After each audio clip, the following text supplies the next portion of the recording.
Priory, where they'd restrained me back into my room just for sitting in a corridor. The Priory, where I was forcefully dragged away from my mum when I returned from leave. The Priory, where 2 adult males fell on top of me during a restraint. The Priory Hospital, I returned from therapy to see everyone outside in the secure garden, so I joined in, to be immediately restrained back inside. Why? Because the last time I was in the garden, another patient escaped from it. The Priory Marchwood, I was covered in so many bruises, another HCA got concerned, so got a doctor to review me. The bruises were from the restraints.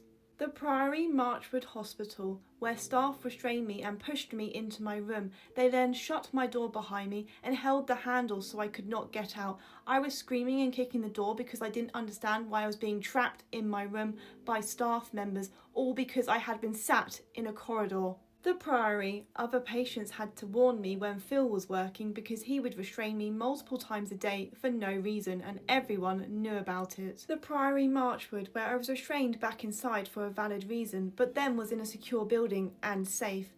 The nurse in charge still made the decision to get 6 members of staff to restrain me up 4 flights of stairs.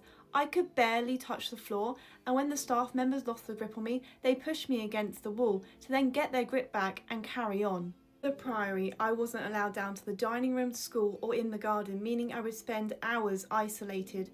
Phil would then take away my books, colouring or any distractions and tell me I wasn't allowed in the sitting room as punishment. This meant I spent hours isolated, days on end with nothing to do. The Priory, where after the HCA had reported the amount of bruises on me, at the end of every day, if I had been restrained, a doctor would have to check me out. He would report that the bruises must have been old and there was no way that a staff member could have done it that day. Yes, it was because they had done it the day before. The Priory, they kept threatening me with IM injections, sectioning and a transfer to a PICU ward.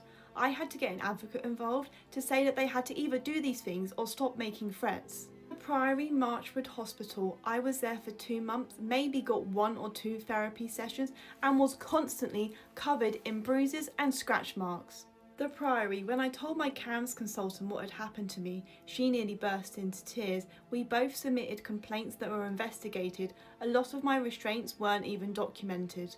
The Priory Marchwood Hospital, it's been 13 years since I was discharged and I still get flashbacks and nightmares about what I went through. Even the sight of a bruise takes me back. I was 16 years old. This happens to me and it's happened to a lot of people in the past, and it's still going on today in private mental health hospitals. This needs to be investigated and justice has to be served.